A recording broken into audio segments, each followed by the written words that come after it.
Line number 5 سورۃ آل عمران کی آیت نمبر 112۔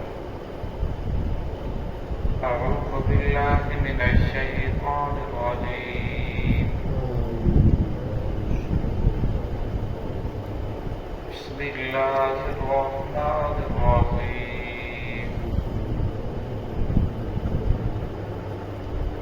لیسوا سواء من اہل الکتاب امۃ قائمۃ یتلون آیات اللہ آناء اللیل وهم یسجدون، یؤمنون باللہ والیوم الآخر ویأمرون بالمعروف وینہون عن المنکر ویسارعون فی الخیرات وأولئک من الصادقین، وما يفعلوا من خير فلن يكفروا، والله عليم بالمتقين۔ إن الذين كفروا لن تغني عنهم أموالهم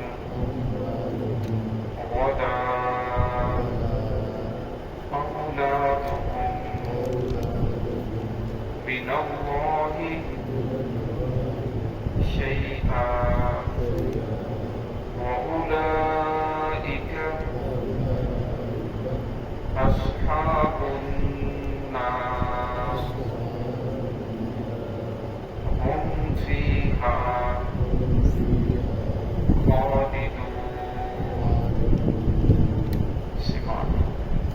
بسم اللہ الرحمن الرحیم۔ لیسوا سواء من اہل الکتاب امۃ قائمۃ یتلون آیات اللہ آناء اللیل وهم یسجدون، یؤمنون باللہ والیوم الآخر ویأمرون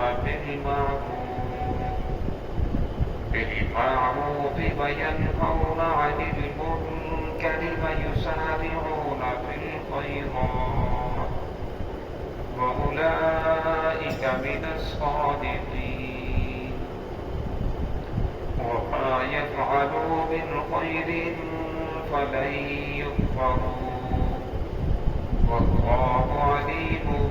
بالمتقين۔ إن الذين كفروا لن تغني عنهم أموالهم ولا أولادهم من الله شيئا، وأولئك أصحاب النار هم فيها خالدون۔ ليسوا سواء من اہل کتاب برابر نہیں ہے۔ من اہل الکتاب امۃ قائمۃ، اور اہل کتاب میں سے ایک گروہ وہ ہے قائمۃ جو سیدھے راستے کے اوپر قائم ہے، یتلون آیات اللہ،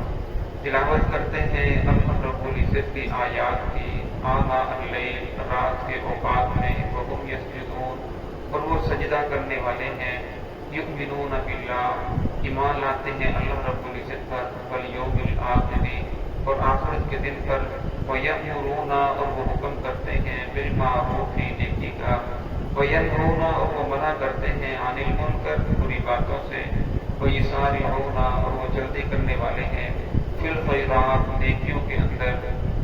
وأولئک من الصالحین، یہی لوگ ہیں جو صالحین میں سے ہیں، نیکوں میں سے ہیں، وما یفعلوا من خیر، اور میں جو بھی وہ اچھا کام کریں گے، فلن یکفروا، بس ہرگز اس کی بے قدری نہیں کی جائے گی، واللہ علیم بالمتقین، اللہ رب العزت جاننے والے ہیں متقین کو، پرہیزگاروں کو۔ ان الذین کفروا لن تغنی عنہم، بے شک وہ لوگ جو کافر ہیں، لن تغنی عنہم اموالہم، ہرگز انہیں کفایت نہیں کریں گے ان کے مال، ولا اولادہم، نہ ان کی اولادیں، من اللہ شیئا، اللہ رب العزت کے بارے میں کچھ بھی، وأولئک اصحاب النار، یہی لوگ ہیں جو آگ والے ہیں، ہم فیہا خالدون، ہمیشہ ہمیشہ آگ کے اندر رہیں گے۔ گزشتہ آیات کے اندر یہود کا تذکرہ کر رہا تھا، یہاں سے اللہ رب العزت نے یہود کو بیان فرمایا، فرمایا تمام کے تمام یہودی برابر نہیں ہیں، بلکہ ان میں سے کچھ ایسے بھی ہیں جو سیدھے راستے کے اوپر قائم ہیں، جس طرح عبداللہ بن سلام رضی اللہ تعالیٰ عنہ، یہ یہود کے بڑے علماء میں سے تھے، ان کے سردار بھی تھے، عالم بھی تھے، اور جس وقت انہیں پتہ چلا محمد رسول اللہ صلی اللہ علیہ وسلم مدینہ کے اندر آئے ہیں، تو یہ اپنی کھجوریں باغ سے اتار رہے تھے، تو فوراً آئے اور آ کر رسول اللہ صلی اللہ علیہ وسلم کے مجلس کے اندر بیٹھے، تو آپ صلی اللہ علیہ وسلم بیان کر رہے تھے، افشوا السلام، سلام کو عام کرو، وأطعموا الطعام، لوگوں کو کھانا کھلاؤ، صلوا الارحام، اور رشتہ داروں کے ساتھ اچھا سلوک کرو، اور رات کو قیام کرو جب لوگ سو جائیں۔ تو انہوں نے رسول اللہ صلی اللہ علیہ وسلم کے چہرے کی طرف دیکھا، فوراً کلمہ پڑھا اور مسلمان ہو گئے،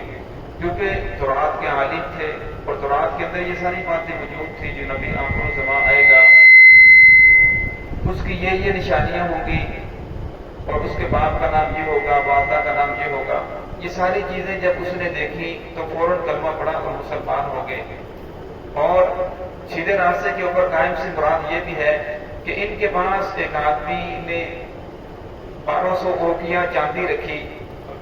امانت کے طور پر، تو پھر کچھ عرصے کے بعد وہ واپس لینے کے لیے آیا، تو انہوں نے اس سے کچھ بھی نہیں لیا بلکہ وہ چاندی واپس کر دی۔ اس وقت وہ چاندی اس کے پاس رکھی گئی تھی جو تقریباً 20 لاکھ بنتے ہیں، کوئی گواہ بھی نہیں تھا، کوئی تحریر بھی نہیں کی گئی، لیکن دل کے اندر اللہ رب العزت کی ذات کا ڈر تھا، تو اس لیے واپس کر دی۔ اور دوسری طرف یہود کے پیروں میں سے فحاص بن عازورہ ہے، وہ ان کے بھی بڑے سرداروں میں سے ہے، ان کا پیر سمجھا جاتا ہے، لیکن اس کے پاس دوسرے آدمی نے صرف 1 درہم رکھا، اور چند دنوں کے بعد آیا تو اس نے 1 درہم دینے سے انکار کر دیا، کئی پیسے بدلے کہ تو نے تو دیا نہیں، مجھے بدنام کرنے کے لیے، تیسرے پارے کے اندر جس کا تذکرہ گزر چکا ہے۔ تو اس لیے فرمایا کچھ لوگ ایسے ہیں جو قائم ہیں سیدھے راستے کے اوپر، یتلون آیات اللہ آناء اللیل، وہ تلاوت کرتے ہیں اللہ رب العزت کی آیات کو۔ اب تلاوت کرنے سے مراد اس کی 2 تفسیریں کی گئی ہیں،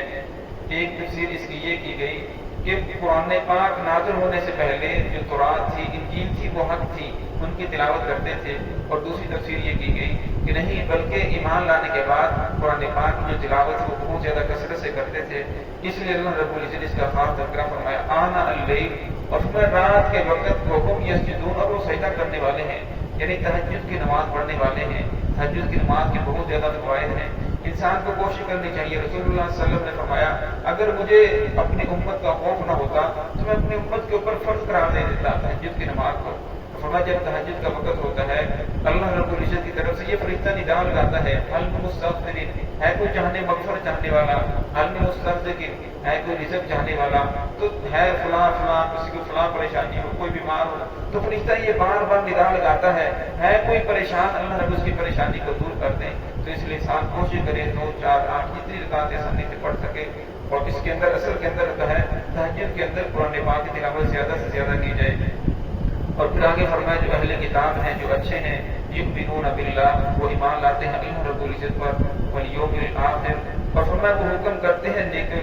نیکی کا بالمعروف وینہون عن المنکر، اور برائی سے منع کرتے ہیں، ویسارعون بالخیرات، اور نیکیوں کے اندر جلدی کرنے والے ہیں۔ نیکیوں کے اندر جلدی کرنے والے یہ عبداللہ بن سلام رضی اللہ تعالیٰ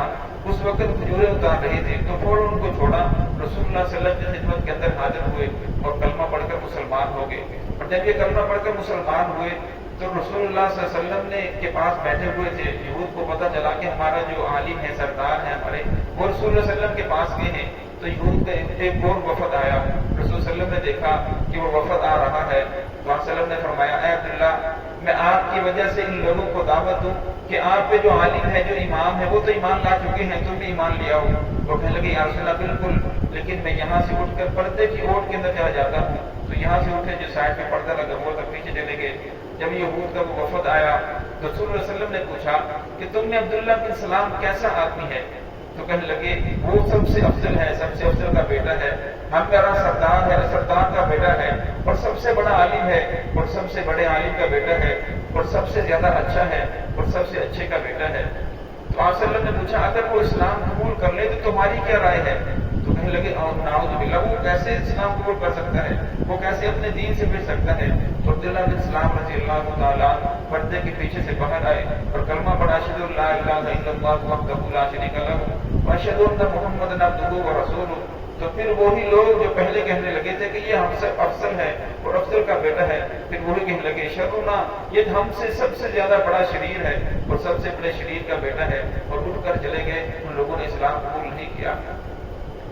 وَأُولَٰئِكَ مِنَ الصَّالِحِينَ، فرمایا یہی لوگ ہیں جو صالحین میں سے ہیں، جنہوں نے تورات پڑھا، جس نے تورات کے اندر پڑھا، یہ دعوت پہنچی تو انہوں نے ایمان قبول کر لیا۔ وَمَا يَفْعَلُوا مِنْ خَيْرٍ فَلَن يُكْفَرُوهُ، فرمایا جو بھی یہ اچھا کام کریں گے فَلَن يُكْفَرُوهُ، ہرگز اس کی بے قدری نہیں کی جائے گی، بلکہ انہیں پورا پورا بدلہ دیا جائے گا۔ حالانکہ اہل کتاب کے بارے میں رسول اللہ صلی اللہ علیہ وسلم نے فرمایا تھا کہ تمہیں ڈبل اجر ملے گا، ایک اس وجہ سے کہ تم نے موسیٰ علیہ السلام یا عیسیٰ علیہ السلام کے دین کو قبول کیا، اور دوسرا میرے آنے کے بعد وہ دین منسوخ ہو چکی ہیں، اب تم اس دین کے اوپر آؤ گے تو تمہیں اس دین کا بھی اجر ملے گا اور اس کے اوپر عمل کرنے کا بھی اجر ملے گا۔ تو اس لیے فرمایا اب وہ منسوخ ہو چکا ہے، لیکن اب آپ نے اس دین کے اوپر عمل کرنا ہے۔ واللہ علیم بالمتقین، اور فرمایا اللہ رب العزت پرہیزگاروں کے ساتھ ہے۔ حدیث پاک میں آتا ہے اللہ رب العزت کے ہاں ادنا سے جو ادنا نیکی ہے، من جاء بالحسنۃ فلہ عشر امثالھا، اس کا اجر 10 گنا بڑھا دیا جاتا ہے۔ اور پھر جو فی سبیل اللہ کی مدد کے اندر کی جائے فرمایا اس کا اجر اللہ رب 100 گنا تک بڑھا دیتے ہیں۔ اور فرمایا پھر اللہ جس انسان کا جتنا زیادہ دل کے اندر اخلاص ہوتا ہے واللہ یضاعف لمن یشاء، اللہ رب اسے اتنا زیادہ اور اپنی طرف سے بڑھا دیتے ہیں۔ فرمایا ایک آدمی نے کھجور کا ایک ٹکڑا صدقہ کیا ہوگا، لیکن قیامت کے دن دیکھے گا اور پہاڑ سے بڑا ہوا ہوگا، تو کہے گا میں نے تو چھوٹی سی نیکی کی تھی۔ اللہ رب فرمائے کہ تیرے اخلاص کی وجہ سے ہم اسے بڑھاتے رہے اور یہ اتنی بڑی ہو چکی ہے۔ ان الذین کفروا، اس آیت کا شأن نزول یہ ہے کچھ لوگوں کا عقیدہ یہ تھا جو وہاں کے مالدار سمجھے جاتے تھے، جن کے پاس مال بھی تھا، اللہ رب نے اولاد بھی دی تھی، وہ کہتے تھے کہ ایک تو قیامت قائم ہی نہیں ہوگی، اگر قیامت قائم بھی ہوئی تو ہم وہاں بھی مالدار ہوں گے، ہمیں وہاں بھی کوئی پریشانی نہیں ہوگی، کیونکہ جس ذات نے دنیا کے اندر ہمیں اتنی زیادہ مال و دولت دیے ہیں، ہمیں بیٹے دیے ہیں، ہمارے پاس مال موجود ہے، اور جب مریں گے بھی مرنے کے بعد کہ اللہ رب ہم سے راضی ہے تو لہٰذا ہمیں وہاں بھی مال و دولت عطا کیا جائے گا، وہاں بھی ہمارے پاس ہماری حکمرانی ہوگی، ہمارے اولاد ہوگی، بیٹے ہوں گے۔ تو اللہ رب العزت نے ہم کے اس دعوے کا انکار کیا۔ ان الذین کفروا، بے شک وہ لوگ جو کافر ہیں، لن تغنی، ہرگز کفایت نہیں کریں گے، عنہم ان سے، اموالہم ان کے مال، ولا اولادہم نہ ان کی اولادیں، من اللہ شیئا، اللہ رب العزت کے بارے میں کچھ بھی۔ فرمایا قیامت کے دن جب اللہ رب العزت کی پکڑ آئے گی، فرمایا اس وقت نہ ان کے مال انہیں بچا سکیں گے، نہ ان کی اولادیں بچا سکیں گی۔ اور فرمایا دنیا کے اندر کسی آدمی کو مال کا زیادہ مل جانا یا کسی آدمی کو مال کا نہ ملنا اور جسے زیادہ ملنا یہ اللہ رب العزت کی رضا کی دلیل نہیں، اور جسے نہ ملنا یہ اللہ رب العزت کی ناراضگی کی دلیل نہیں۔ محمد رسول اللہ صلی اللہ علیہ وسلم کے بارے میں آتا ہے 2 ماہ تک گھر کے اندر چولہا نہیں جلتا تھا، اور آپ صلی اللہ علیہ وسلم کا جو کمرہ تھا جس کے اندر رسول اللہ صلی اللہ علیہ وسلم مدفون ہیں۔ آپ صلی اللہ علیہ وسلم کے روزے مبارک کے اندر صرف 4 قبروں کی جگہ تھی، اتنا بڑا اس سے زیادہ وہ بڑا کمرہ نہیں تھا۔ تو فرمایا اگر دنیا کے اندر مال و دولت کا مل جانا یہ کامیابی کی دلیل ہے، اور مال و دولت کا نہ ملنا ناکامی کی دلیل ہے، اور پھر تو محمد رسول اللہ صلی اللہ علیہ وسلم کے بارے میں لوگ طرح طرح کی باتیں کریں گے، حالانکہ ایسی بات نہیں ہے۔ اولئک اصحاب النار، فرمایا یہی لوگ ہیں جو آگ والے ہیں، ہم فیہا خالدون، اور ہمیشہ ہمیشہ آگ کے اندر رہیں گے۔ جہنم کے 7 طبقات ہیں، اور فرمایا 6 طبقات کے اندر یہ جو کفار ہوں گے وہ لوگ اس کے اندر رہیں گے، اور فرمایا جو سب سے اوپر والا طبقہ ہے اس کے اندر گناہ گار مسلمان ایمان والے ہو جائیں گے، لیکن وہ اپنی سزا بھگتنے کے بعد اس طبقے سے نکل آئیں گے۔ اور فرمایا جس آدمی دنیا کے اندر ایک مرتبہ کلمہ پڑھا، کوئی بھی نیکی نہیں کی، وہ بھی آخر ایک وقت آئے گا جہنم کے اس طبقے سے نکل آئے گا، باقی لوگ ہمیشہ ہمیشہ جہنم کے اندر رہیں گے۔ پھر وہ جہنم کا جو دروغہ ہے اسے پکاریں گے کہ ہمارے اپنے رب سے کہیں کہ ہمارے اوپر عذاب کی کچھ تخفیف کر دیں۔ وہ آگے سے کہیں گے قالوا اولم تأتیکم رسلکم بالبینات، کیا تمہارے پاس رسول نہیں آئے تھے، کیا تمہارے پاس واضح دلائل نہیں آئے تھے؟ وہ کہیں گے قالوا بلا، کیوں نہیں، ہمارے پاس انبیاء بھی آئے تھے، انہوں نے ہمیں نصیحتیں بھی کی، اور غلبت علینا شقوتنا، لیکن ہمارے اوپر ہماری بدبختی غالب آ گئی۔ تو اللہ رب نے فرمایا کہ جو کفار لوگ ہیں جنہوں نے کلمہ نہیں پڑھا، ورنہ ہمیشہ ہمیشہ جہنم کے اندر رہیں گے، اور جو ایمان والے ہیں وہ اپنی سزا بھگتنے کے بعد جہنم سے نکل آئیں گے۔ دعا کہ اللہ رب العزت ہمیں اپنے پرگزیدہ متقین بندوں کے اندر شامل فرمائے۔